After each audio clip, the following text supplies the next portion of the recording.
Well, today I'm going to make up for what I did not do the previous episode. Yes, we got Game Changer Wrestling, No Signal in the Hills.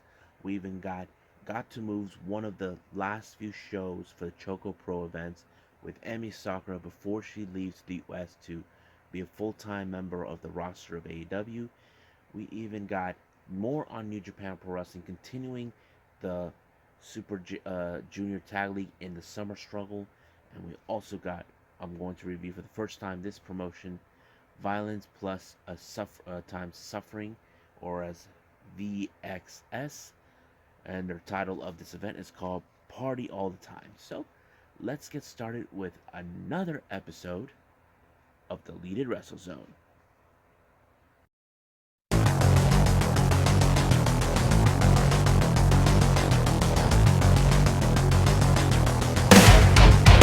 Are you ready? Get up, get up! Get up, get up! Get up, get up! Get up, get up! Get up, get up! Get up, get up!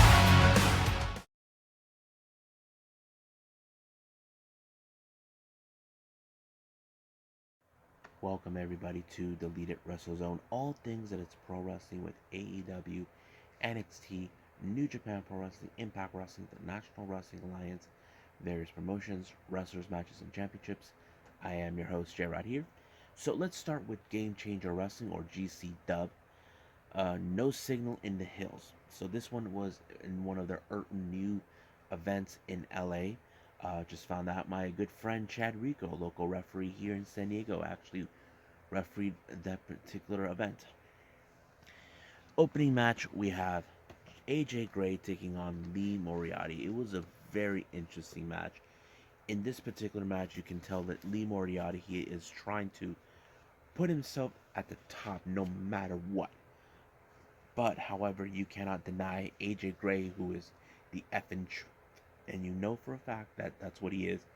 But, however, I was surprised who showed up to give him a kind of like motivational, and that is my good old friend B-Boy, who was there. I haven't seen him for a while, but I was surprised he was there because, as you know, he was injured early this year, and now he seems like he's getting better. So AJ Gray won the match with an amazing pinfall and put Lee Moriarty out.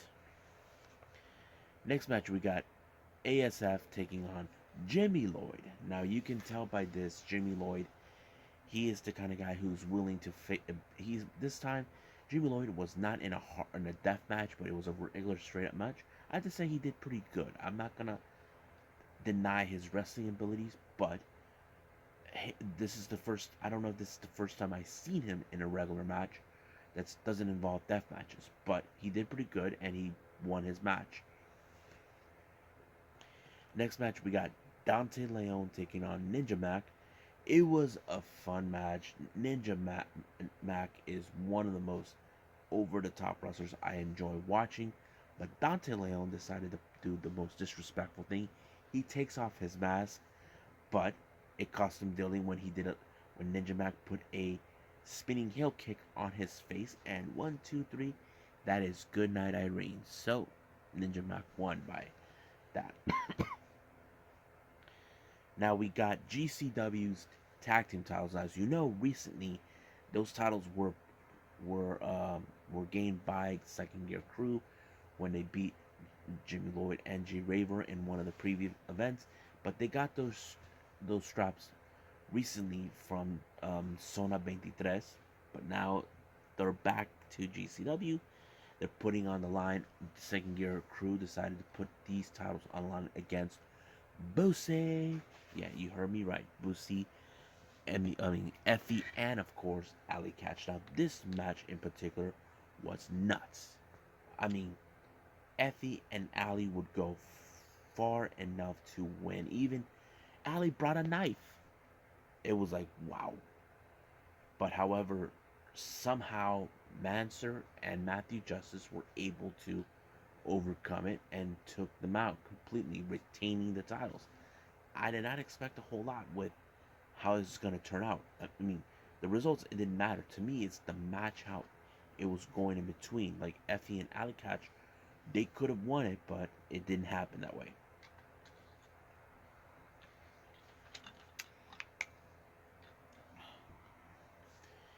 Next match, we have a five-way scramble match. Jake Cartwheel, Nick Wayne, Midas Creed, Eli Everfly, and Grim Reaper, and Lil Cholo. Now, this particular match, anything could happen. It doesn't matter where it is. This six-way scramble match is nuts.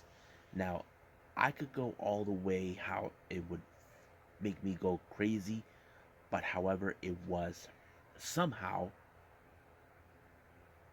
Who was it? Grim Reaper that somehow uh, won this one by using other people's moves that they conducted, and that's how he was able to win. Grim Reaper, he took advantage of it, but it wasn't a good moment of it for him to step up to win the match. And I had to say it was a smart move. Next up, we got Treehouse Lee taking out Jordan Oliver. Great match. I have to say, Treehouse Lee really tried to step up, but however, you cannot deny Jordan Oliver. As me and Nico talked about him before, um, he is a great wrestler we can look on to, like saying, wow, he's really good as a singles competitor, despite that he's involved with Injustice and MLW. But it is what it is. But as a singles competitor, you cannot deny how talented he is. So he was able to overcome Treehouse Lee and keep moving forward. Next up, we got the tag team, Joey Janela and Marco Stunt taking on the despicable 440, Acticus Coger and Ricky Shane Page. As you know, everybody hates 440, the Ohio natives, claiming they're better than everybody else. And of course, you cannot deny the bad boy and Mr. Fun Size Marco Stunt winning it was in this match. It was a lot more interesting, a lot more excitement on this one. But however, somehow 440 were able to win the match. You know, trying to put them away. This match was set because Acticus Coger was not happy that he lost against Joey Janela. Marco Stunt had his back, so we'll see what happens then. And then we get the main event. We got Dark Sheik for the first time stepping up in the death match setting.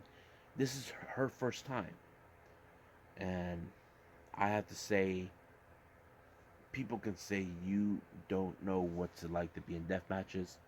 Well, I have to say, Dark Sheik really stepped up. I have to say, she really, really, really showed she's not afraid of trying new things. And I think that is a good thing. As a fan, some people are not afraid of trying new things, especially when it comes to Nick Gage. And she pulled it off completely.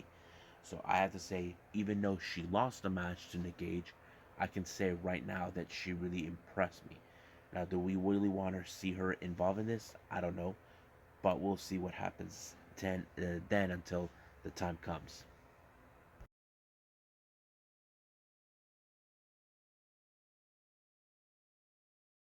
So the latest Gatoh Move ChocoPro event.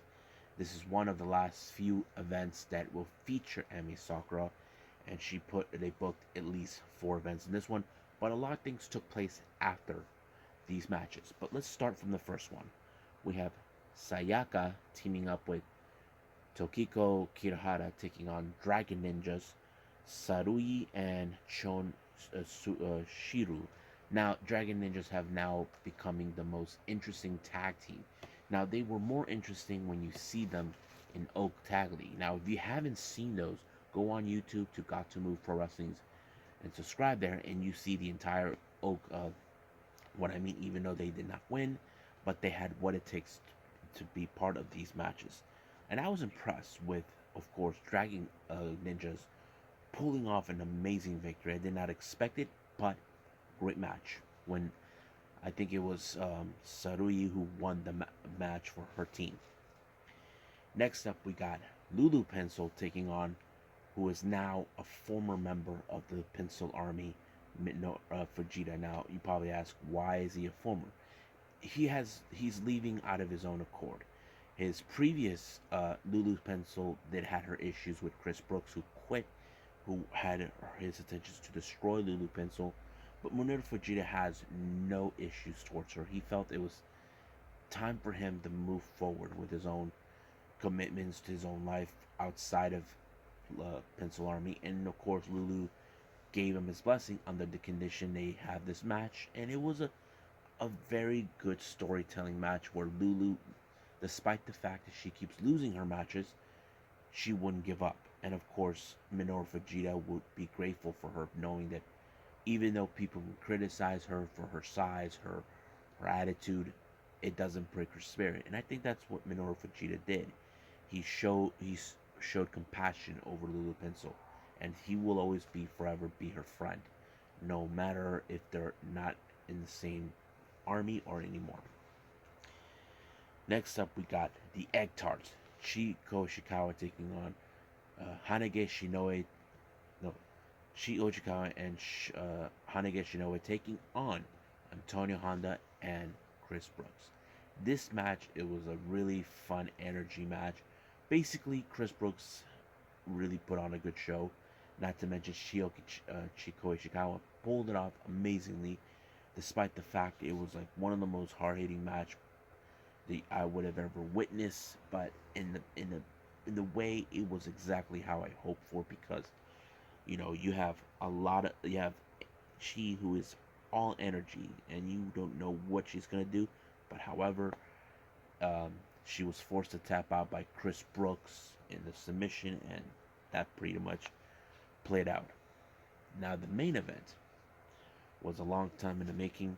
We got Hayakin Thunder, consisting of Emi Sakura and Masahiro Takanashi, taking on the BestBros. I have to say, this match is all high speed, all fast paced. You can barely keep up. Now both these teams were exhausted, like whatever they were doing. It was so intense you can barely keep up. And even what's her name?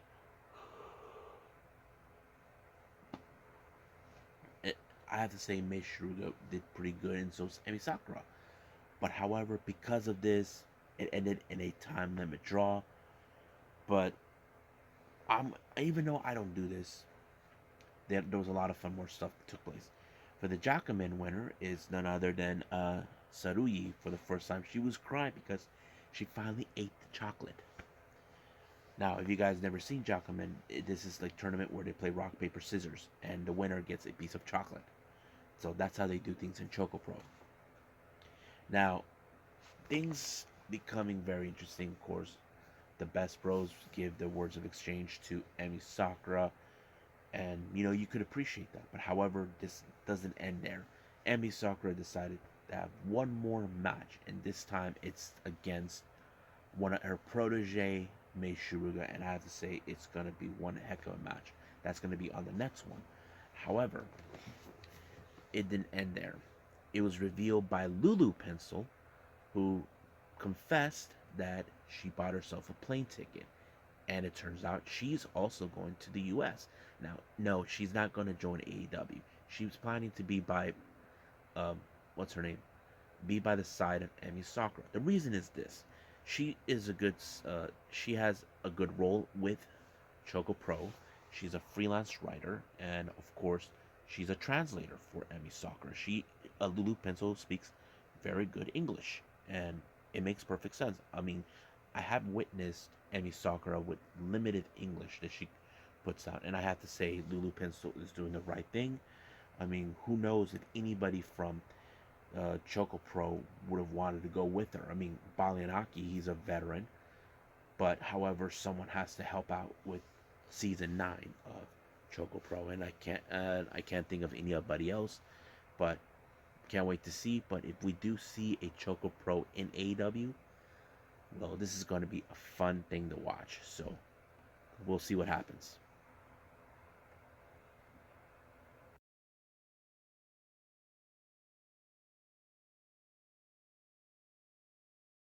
Okay, as you know, Summer Struggle still continues on, but at the same time, they're doing the Super Junior Tag League, which is very important for whoever's going to win it. will get a shot of the IWGP Junior Heavyweight Tag Team. But however, if the current champions win, they get to choose whoever they want. But as you know, guys like them, Phantasmo and Taiji probably they don't want them because they don't feel like they don't earn it. But we'll see what we get. But let's go with the opening two matches before that. First match, we got Humnum, Makabe, and Yano taking on the Bullet Club.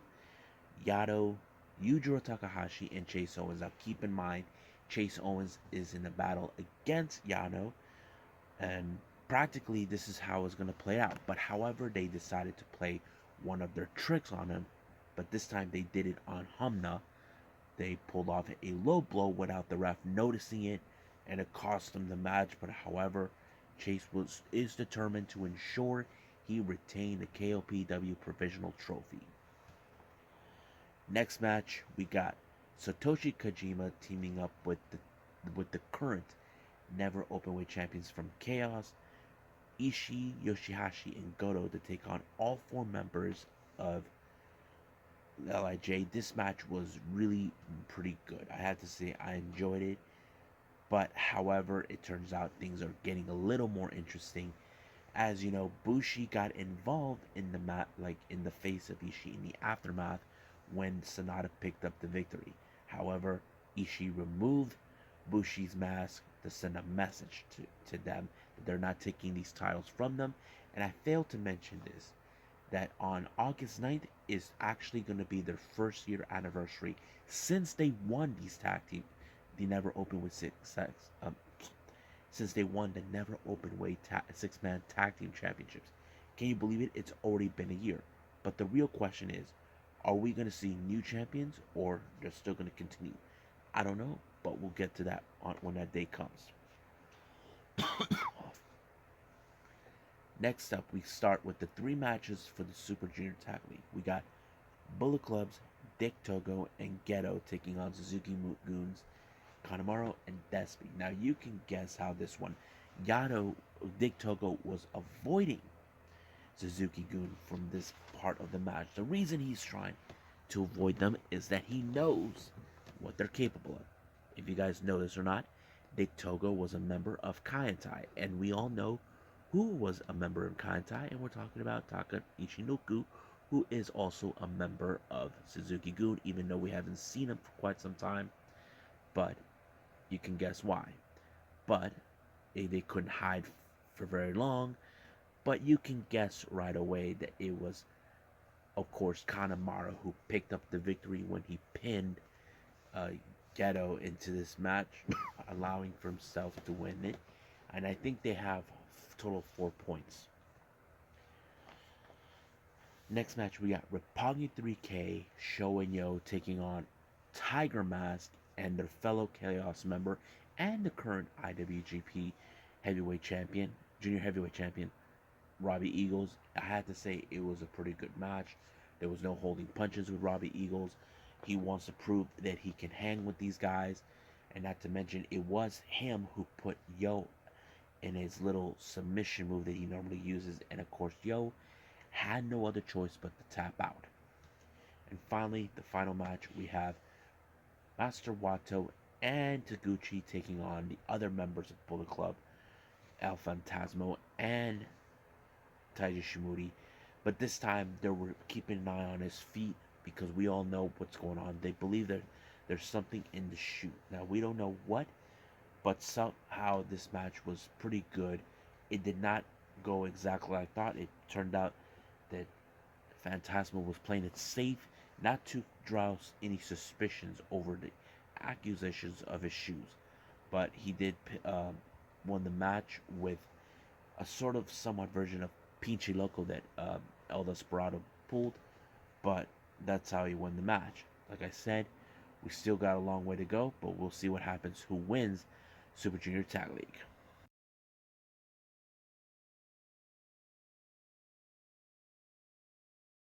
Okay, the final review I got is from Violence Plus Suffering, Time Suffering, or we call it VXS.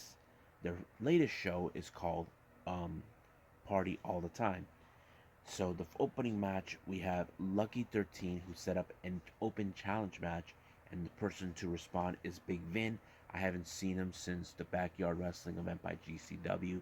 It was a pretty good match, but this time Lucky 13 really was very impressive. I have to say, I don't know much about these two guys, but I can say they were really good match on this one, but I'm not familiarized, but I'll tell you who won. Lucky 13, he really stepped up his game.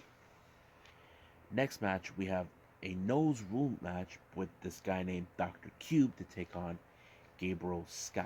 Now, Sky was facing the zombies. He was all alone. No one was there to back him up. However, it did not end well for him when he lost the match, but his friends came up to help him, and then all of a sudden, they were telling him, you need to calm down. He knows he lost, but he doesn't need to calm down. He's pissed the way how things went, and he took out one of their closest friends, and he's completely lost control. But we'll see where they're going to go with it down the line. Next match, we have a three-way match. We got Matt Cross, Dylan McKay, and Marcos Mathers. Unbelievable match. As you know, I'm a big fan of Matt Cross. He is a great wrestler, very legendary in the independent scenes. So he pulled it off great when he pulled off a shooting star press, and 1, 2, 3, it is over right there. Next up, we got a message from Nick Gage. Apparently, he is being told that he is not the same guy since losing the GCW World Title, but don't count him out just yet. But we'll see what happens because you don't want to piss him off. Next up, we got Kevin Blackwood taking on Homicide. What a great match, because this was more of a rookie versus veteran. Homicide's been around the block for many years. You know, member of LAX, all this and that. But however, Kevin Blackwood pulled off an amazing victory against him. So you would have assumed that's a major upset. And to be honest with you, it is. But, however, someone from Kevin Blackwood's past, I think his name is TJ Crawford, showed up. It looks like he wants to challenge him down the line. So we'll see where they're going to go with that in the next event. Next up, we got Brian Cage taking on Rich Swann. One hell of a match. It was pretty good. If you guys know, these two guys known each other since they were in Impact, but we know Brian Cage is no longer in Impact, but that's how it turns out. But I cannot deny Brian Cage's power or Rich Swann's fast-paced ability. It's a pretty good match, but however, it was the Machine who won the match. So sorry, Rich. As much as I like you, you didn't win this one. Next up, we have the return of Anthony Green, formerly known as August Gray. He is now back. It's great to see him. I was disappointed when they released him, but it is what it is. But now that he's back, you can see more things going on with him. He was involved in an intergender match with Masha Slamovich. Awesome match, I have to say.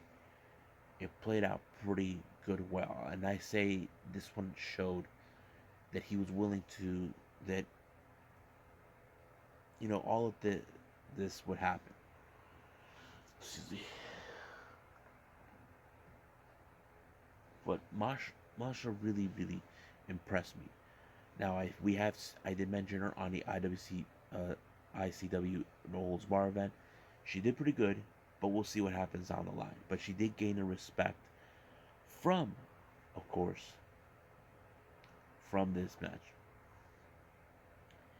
Then finally we ended with Willie Mack taking on Two Cold Scorpio. I'm blown away by the match itself. I mean, they're two cool dudes, almost similar in every way, but there has to be a winner, and that winner came up to beat Brian Cage, and I have to say, it was really, really fun. And of course, Willie Mack showed his respect, and that's pretty much it. But there will be more GCW for everyone. I like watching GCW. I hope you guys do too. Well, I hope you guys enjoyed this episode. I said I did promise I was going to make up for GCW, and I just delivered. But before I go, I want to give a big congratulations to my friend Juan J2 Marioli. I just found out on Twitter he just won the Level Up Championship, which is a championship that is part of the Level Up Showcase events they do from the Level Up Wrestling School. He is now the first champion. He deserves it. I always did believe there was something good about this guy when I first saw him. I haven't seen him since over a year now, but I can't wait to see him in action once things are a bit normal again. But for now, I will say congratulations, J2, on your winning. I hope I get to see you with to hold on to that title even longer. Coming up, we got more of ChocoPro events with the special match between Emi Sakura and Mei Shiruga. More on New Japan Pro Wrestling Summer Struggle. We got AEW Dark Elevation, and of course AAW's Savage and Kings, which happened this past Saturday. I'm going to finally review that as well. But for now, I'll see you guys in the next DWZ time. Same DWZ channel. I must bid all of you adieu. So goodbye. Mwah, and have a nice day. Bang.